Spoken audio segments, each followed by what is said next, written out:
Et je pense qu'aujourd'hui, sur le motif de la lutte contre les discriminations et de la lutte contre les discriminations, contre le racisme en général, il y a des formes de complaisance avec des mouvances politiques sur lesquelles nous avons des divergences de valeurs. Qui chez ELV, qui à la France Insoumise? Mais pardon. franchement... Parce que tu sais pourquoi je te reproche? Parce que Darmanin me fait le coup à l'Assemblée nationale. Blanquer me fait le coup à l'Assemblée nationale. C'est l'agenda macroniste. Les islamo-gauchistes, l'ambiguïté. On ne sait pas de qui. Alors dis-moi quoi. Jamais je ne dirais ça. Jamais je ne dirais ça parce que Emmanuel, ça vise le débat sur l'islamo-gauchisme qui est un truc vraiment piégeux pour la gauche. C'est vraiment la gauche qui se parle à elle-même, etc. Ouais. Ce sont des adversaires politiques qui essayent d'instrumentaliser de façon nauséabonde. Exactement, de nous fracturer et de nous mettre en confrontation. Inventé par Valls et le PS à l'époque, qui nous avait déjà traités comme ah bah oui. Non, mais je sais très bien. Je connais l'histoire des gauchers réconciliables, à l'époque dire arrête Manuel Valls, c'était conneries. Non, le sujet, c'est celui, et je sais que tu le portes, de l'intransigeance avec les valeurs de la République et le combat contre toutes les formes de radicalité religieuse. Toutes les formes de radicalité religieuse et l'entorse et la menace. Est-ce que Mélenchon est ambigu là-dessus? Oui, non, Mélenchon. Non, ok, peut-être. Il n'est pas ambigu.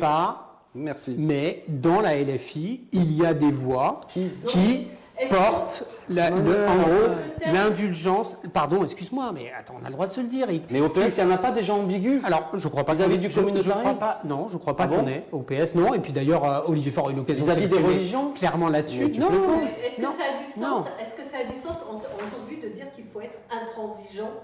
Alors, la réponse est non. La réponse est non. Parce que là, je pense qu'on est quand même dans une situation qui est suffisamment grave pour se dire qu'il faut qu'on dépasse ça. Voilà, et être intransigeant. Je ne sais pas, parce que chacun met l'intransigegeance. Oui. Et plus intransigeant que l'autre, etc. Mais moi, je suis d'accord. Moi, je pense. L'intransigeance, c'est pas son valeur.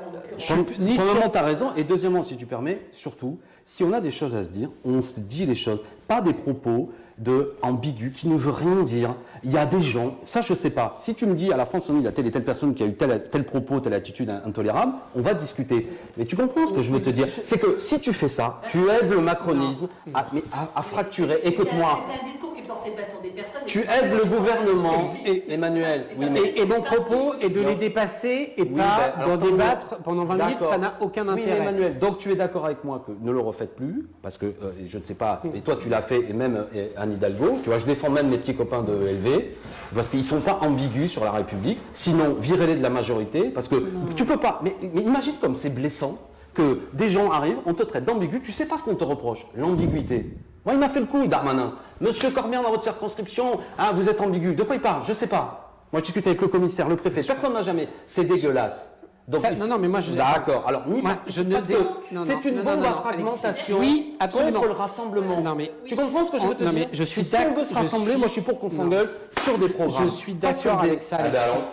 Mais à la condition de se projeter, à la condition de se projeter non pas sur l'exégèse de l'élasticité de nos rapports à la République, etc., mais de nous réunir sur, y compris quand on a des histoires et des sensibilités différentes sur ces sujets-là, sur ce qui nous rassemble. Qu'est-ce qui nous rassemble? Lutter contre les discriminations, lutter contre le racisme et trouver le moyen de rassembler autour de projets précis. Moi, ce que je te propose, c'est discutons d'un programme. Dans le Nord, on est en train de se rassembler dans les Hauts-de-France. On y arrive.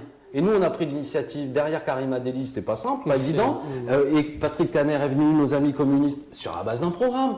Si vous voulez, nous, on vous dit, c'est pour ça que je suis venu procéder grossier, mais mes amis de regard